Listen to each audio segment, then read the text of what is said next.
네, 이번 시간은 김효빈 아나운서와 함께하는 경제 톡톡입니다. 오늘도 경제 이슈를 쉽고 재미있게 풀어주신다고 하는데요. 김효빈 아나운서 만나보겠습니다. 안녕하세요. 안녕하세요. 네, 효빈 아나운서 첫 번째 주제 어떤 걸 얘기해 주시나요? 네, 오늘은 국내 유통업계의 판도를 뒤바꾼 쿠팡에 대해서 이야기해 보려고 합니다. 최근 발표된 자료에 따르면 쿠팡의 연매출이 무려 41조 원을 기록했다고 합니다. 이 수치는 국내 주요 백화점들의 매출을 모두 합친 것보다 더 많다고 합니다. 정말 놀라운 성장세죠? 와, 규모가 엄청난데요. 지금 매출 추이도 계속해서 증가하고 있는데 이렇게 빠르게 성장할 수 있었던 비결이 뭘까요? 네, 가장 큰 이유는 로켓 배송 덕분입니다. 쿠팡은 자체 물류센터를 운영하면서 배송망까지 직접 구축했는데요. 덕분에 밤에 주문하면 다음날 아침에 받을 수 있는 새벽 배송이 가능해졌습니다. 소비자 입장에서는 빠르고 확실한 배송이 큰 매력으로 다가선 것이죠. 그렇다면 기존의 유통업체와 다른 차별점도 이 배송 시스템이겠네요? 네, 맞습니다. 기존의 다른 온라인 쇼핑몰은 외부 배송업체를 이용하는데요. 쿠팡은 자체 물류 시스템을 갖춰 빠르고 정확한 배송이 가능하도록 했습니다. 특히 AI 기반 자동화 시스템을 도입해 물류 효율성을 극대화하면서 지난해 4분기에는 물류 비용을 16%나 절감했다고 합니다. 뿐만 아니라 쿠팡은 단순한 유통회사를 넘어 다양한 분야로 사업을 확장하고 있는데요. 음식 배달 서비스 쿠팡이츠, 해외 직구 서비스 쿠팡 글로벌, 그리고 명품 플랫폼 팝패치도 인수하며 확장했습니다. 이런 전략 덕분에 팝패치 매출은 전년 대비 4배 이상 증가했다고 합니다. 네, 이렇게 공격적으로 지금 확장을 하고 있는 만큼 그만큼 또 투자 규모가 크기 때문에 이 수익성도 굉장히 중요할 것 같습니다.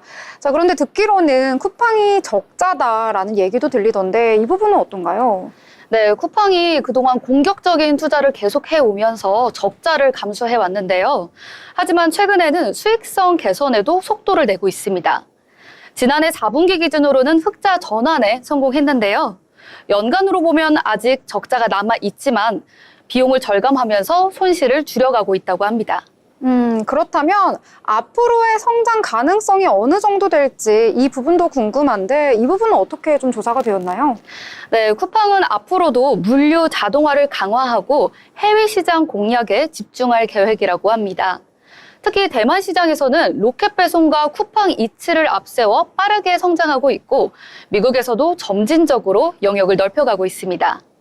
또한 로켓 생활이라는 개념을 내세워 소비자들의 일상 전반을 책임지는 플랫폼으로 성장하고 있는데요.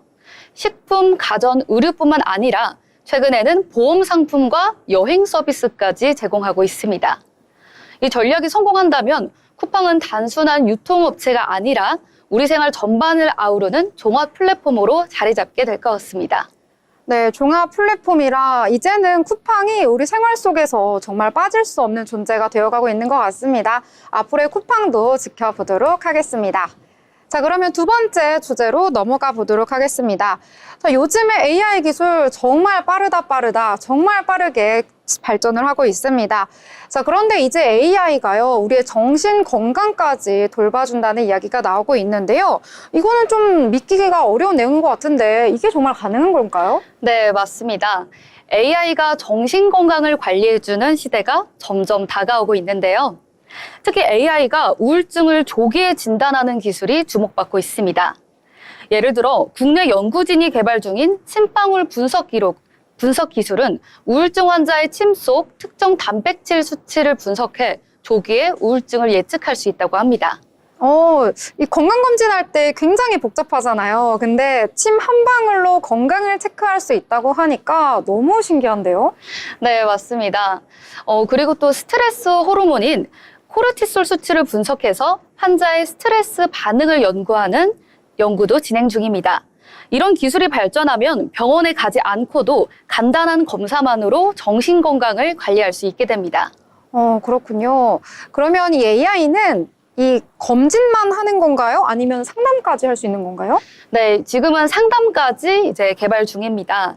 최근 연구에서는 AI가 사람처럼 대화하고 공감하는 기술을 실험하고 있는데요. 실제로 AI와 대화하는 것만으로 심리적 안정감을 느끼는 사람들이 많다고 합니다. 특히 국내 AI 연구기업 마인즈 AI에서는 정신과 병원과 협력해 AI 기반 상담 프로그램을 운영하고 있다고 하네요. 네. 하지만 이 정신 건강과 관련된 것은 굉장히 민감한 문제이기 때문에 여러 가지 또 이야기가 나오고 있습니다. 과연 AI가 이 사람 상담사를 대체할 수 있을까? 이 부분은 어떤가요? 네, 아무래도 완전히 대체하기는 어렵겠지만 전문가를 보조하는 역할로는 활용될 수 있습니다. 예를 들어 AI가 환자의 대화 패턴을 분석해 우울증 위험 신호를 감지하면 전문가가 더 신속하게 개입할 수 있는 거죠. 실제로 미국에서는 AI가 환자의 상담 내용을 분석해 의사에게 요약해주는 시스템을 도입하고 있는데 이를 통해 더 효과적인 맞춤형 상담이 가능하다고 합니다. 네, 그렇다면 이 AI 정신건강과 관련된 이 기술이 상용화가 된다면 여러 가지 면에서도 변화가 있을 것 같습니다. 어떤 변화가 나타나게 될까요? 네, 우선 정신건강 관리가 훨씬 쉬워질 것으로 보입니다. 병원을 방문하지 않아도 스마트폰으로 AI 진단을 받을 수 있고 침방울 분석 기술이 상용화되면 간단한 검사만으로도 정신건강 상태를 확인할 수 있습니다. 또 의료진의 업무 부담을 줄이는 데도 도움이 될 것 같습니다. 네. 하지만 이 의료와 관련된 문제는 굉장히 예민한 문제잖아요. 그래서 이 신뢰성 그리고 보안 문제 이 부분도 굉장히 중요할 것 같습니다. 네, 맞습니다. AI가 민감한 데이터를 다루는 만큼 정확한 진단과 철저한 개인정보 보호가 중요한데요. 현재 연구기관과 기업들이 윤리적 문제 해결을 위해 다양한 방안을 고민하고 있으며 정부도 AI 정신건강 기술의 윤리적 기준을 마련하고 있다고 합니다. 네, 이제 AI가 우리 생활 전반에 걸쳐 있는데요. 이제는 건강, 특히 정신 건강까지 돌보고 있다고 하니까 정말 AI가 온 세상에 다 스며들 날이 머지 않았다 이런 생각이 드는 내용이었습니다. 자, 그러면 마지막 주제로 넘어가 보도록 하겠습니다.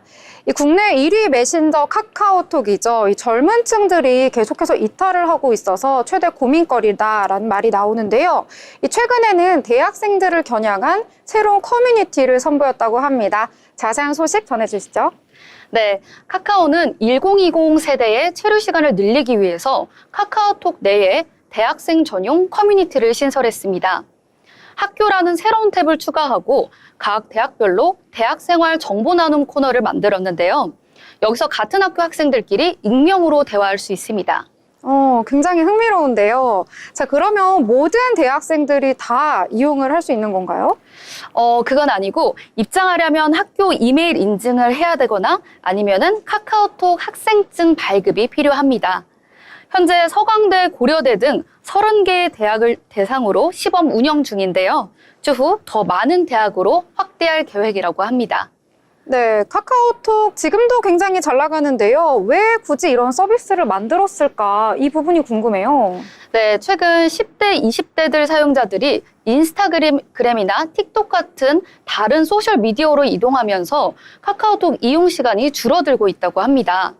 데이터 분석 업체에 따르면 10대 카카오톡 월 사용 시간은 약 25시간으로 다른 소셜미디어에 비해 상대적으로 적은 편이라고 합니다. 이런 문제를 해결하기 위해 젊은 층 맞춤형 서비스를 내놓은 것이죠.